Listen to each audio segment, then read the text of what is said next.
So hello dear students, this is Vinay. आज हमारा ये दूसरा वीडियो है क्लास 10th की साइंस का। चैप्टर नंबर फर्स्ट है जिसका टाइटल था केमिकल रिएक्शंस एंड इक्वेशंस। आज हम देखेंगे टाइप्स ऑफ केमिकल रिएक्शंस कि जो केमिकल रिएक्शंस हैं वो कितने प्रकार की होती हैं। ठीक है, तो यदि हम बात करें टाइप्स ऑफ केमिकल रिएक्शंस की तो वेरियस टाइप की केमिकल रिएक्शंस आपको देखने को मिल जाती हैं इस चैप्टर पे। फर्स्ट है आपका कॉम्बिनेशन रिएक्शन, सेकेंड है आपका डीकम्पोजिशन रिएक्शन, थर्ड है आपका डिस्प्लेसमेंट रिएक्शन, फोर्थ है आपका double displacement reaction, fourth is oxidation and reductions reaction, इसको साथ में रिडॉक्स रिएक्शन भी कहा जाता है। तो वन बाय वन हम इस पे डिस्कस करेंगे।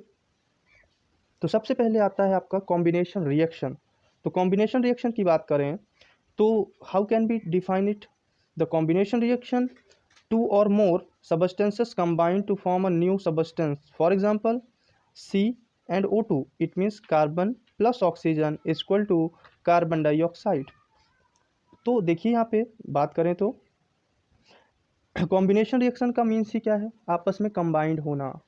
जब दो या दो से ज़्यादा रिएक्टेंट आपस में क्या हो, कंबाइंड हो जाएं और एक न्यू सबस्टेंस का फॉर्मेशन करते हैं। जैसे कि यहाँ पे बताया गया एग्जाम्पल पे, हाइड्रोजन और ऑक्सीजन को आपस में जब आप मिक्स करते हैं, आपस में ये रिएक्ट करते हैं तो क्या बनता है? H2O यानी वाटर बनता है। क्लियर? अब यहाँ पे थोड़ी सी बात करें तो क्या था आपका? हाइड्रोजन था वो गैसियस फॉर्म पे था, जो ऑक्सीजन था वो भी गैसियस फॉर्म पे था, और लेकिन जो H2O का फॉर्मेशन हुआ है वो गैसियस फॉर्म पे नहीं है, वो एक्वस फॉर्म पे है, यानी कि वाटर, ठीक है, लिक्विड के फॉर्म पे है, ना कि गैस के फॉर्म पे है। तो इसको हम कॉम्बिनेशन रिएक्शन कहते हैं। So I hope so combination reaction आप समझ चुके होंगे। यदि आप ऐसे भी समझना चाहें तो ए एंड बी दो एक रिएक्टेंट थे, ये आपस में मिलके सी का फॉर्मेशन करते हैं। इट मीन्स जो ये कंपाउंड यानी कि जो प्रोडक्ट बना है इन दो रिएक्टेंट के मिलने से वो अलग है, ठीक है, उसकी कैरेक्टर्स, उसकी प्रॉपर्टीज इन रिएक्टेंट की प्रॉपर्टीज से डिफरेंट है। तो होप्स तो ये कॉम्बिनेशन रिएक्शन आप समझ चुके होंगे। बढ़ते हैं नेक्स्ट डीकम्पोजिशन रिएक्शन पे। तो देखिए सेकंड जो हमारी ये डीकम्पोजिशन रिएक्शन है, इस पे क्या है आपका, ये क्या कहता है? तो इस पे बात करें तो in a decomposition reaction a single compound break down to produce two और मोर सिमिलर सबस्टेंसेस।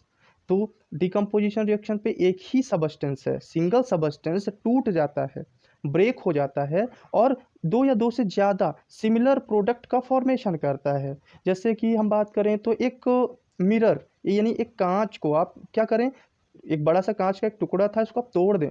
यदि आप तोड़ देंगे तो स्मॉलर फॉर्म पे भी जो बनेगा वो क्या होगा?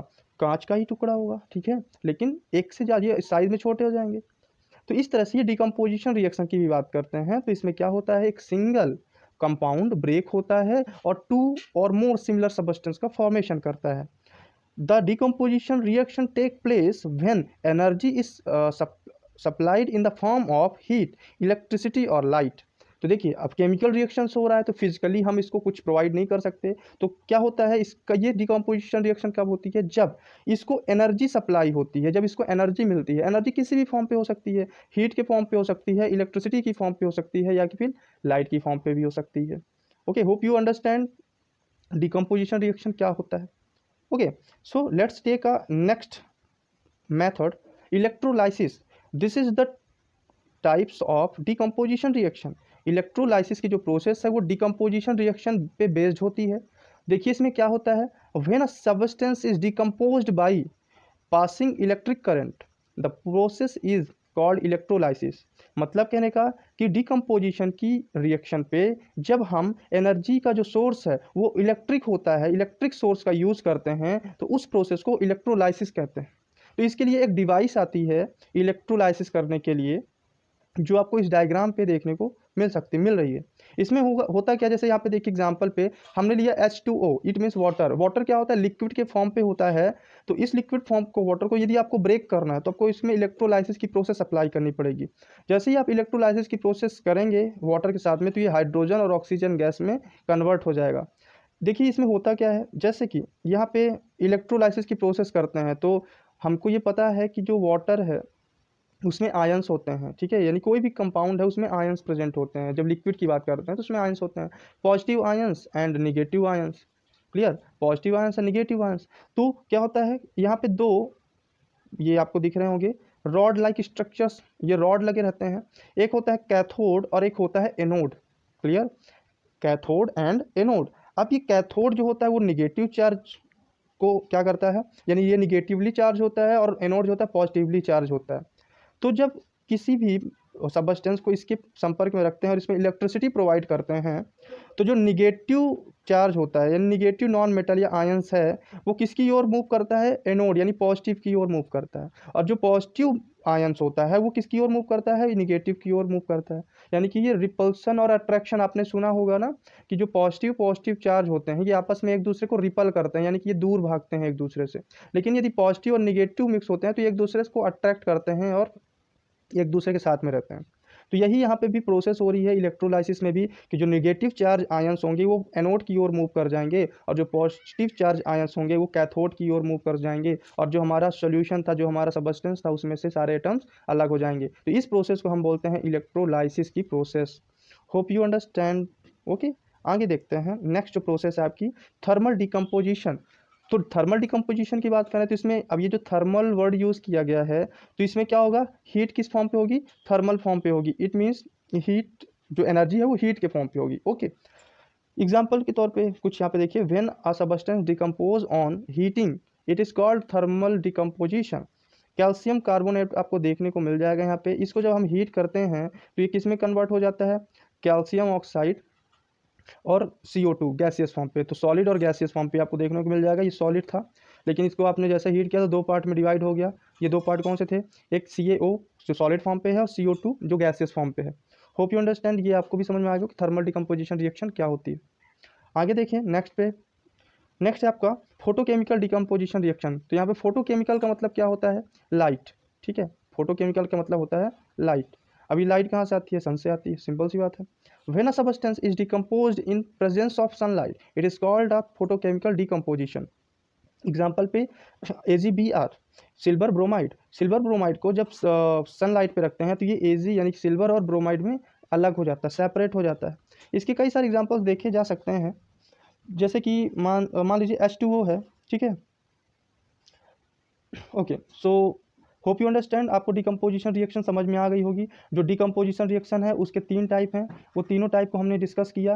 पहले नंबर पे जो हमने डिस्कस किया वो इलेक्ट्रोलाइसिस था, दूसरे नंबर पे हमने डिस्कस किया वो थर्मल डिकम्पोजिशन था, और थर्ड आपका क्या है, फोटोकेमिकल डिकम्पोजिशन। इन तीनों को किस में रखा गया है, डिकम्पोजिशन रिएक्शन पे रखा गया है।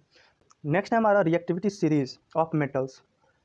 ये क्या होता है, रिएक्टिविटी सीरीज ऑफ मेटल की बात कर रहे हैं। तो reactivity series of metal is a series in which the metal arranged in the decreasing order of their reactivity. Means कहने का कि जो हमारा मेटल होता है वो कितना रिएक्टिव है, उसके रिएक्टिविटी के बेस पे हमने एक सीरीज तैयार किया। उस सीरीज़ में हम सारे एलिमेंट्स को, जितने भी हमारे पास मेटल्स हैं जो रिएक्टिव मेटल्स हैं, उनको हमने एक लिस्ट, एक चार्ट के फॉर्म पे बनाया है। देखिए इस पे क्या है, सबसे पहले किस मेटल को रखा गया है, सबसे पहले आता है आपका पोटेशियम। ठीक है, potassium is the highest reactive metal on the earth. जितने भी मेटल्स हमारे पास हैं इस अर्थ पे, उसमें से पोटेशियम ही एक ऐसा एलिमेंट या आपका मेटल है जो सबसे ज़्यादा रिएक्टिव होता है, वेरी रिएक्टिव। फिर दूसरे नंबर पे आता है सोडियम, फिर थर्ड नंबर पे कैल्शियम, फिर magnesium, aluminium, zinc, iron, tin, lead. हमने यहाँ तक जो देखा है, ये जितने भी नाम हमने अभी देखे, ये सभी क्या हैं, डिक्रीजिंग ऑर्डर पे हैं। डिक्रीजिंग मीन्स पहले सबसे ज़्यादा, फिर उससे कम, फिर उससे कम, फिर उससे। तो ये जो मेटल्स हैं, इनकी जो मेटल्स की सीरीज़ है, ये आपको याद होनी चाहिए कि कौन सा मेटल किससे ज़्यादा रिएक्टिव है, को किससे कम रिएक्टिव है। ओके, इसके बाद जो आता है हाइड्रोजन। हाइड्रोजन जो होता है वो मॉडरेट होता है, यानी कि ना ज़्यादा रिएक्टिव होता है, ना ही ज़्यादा किसी से ज़्यादा रिएक्ट करता है, ना ही कम रिएक्टिव है। ओके, ना ज़्यादा रिएक्टिव है ना कम रिएक्टिव है, ऐसा आप बोल सकते हैं। अब आते हैं और नीचे, तो फिर आता है copper, mercury, silver and gold. तो ये बहुत ही कम रिएक्टिव मेटल हैं जो किसी के साथ ज़्यादा रिएक्ट नहीं करते हैं। तो सबसे कम तो है वो है आपका gold. Gold is the least reactive metal on the earth. It means जो सोना है, सोना जो है वो किसी के साथ भी रिएक्ट नहीं करता है, क्योंकि इसकी रिएक्टिविटी है वो वेरी लेस होती है, बहुत कम होती है। तो आपको ये वाले जो सीरीज़ है लर्न करना है आप सभी को। Okay, thank you so much for listening to me. मिलते हैं नेक्स्ट वीडियो पे। आगे की जो हमारे पास अदर रिएक्शंस हैं उनको भी हम देखेंगे। आज के लिए इतना ही, मिलते हैं फिर नेक्स्ट वीडियो में। यदि वीडियो आपको अच्छी लगी हो तो वीडियो को लाइक करें, सब्सक्राइब करें चैनल को, बेल आइकॉन को प्रेस कर लें फॉर द लेटेस्ट इन्फॉर्मेशन।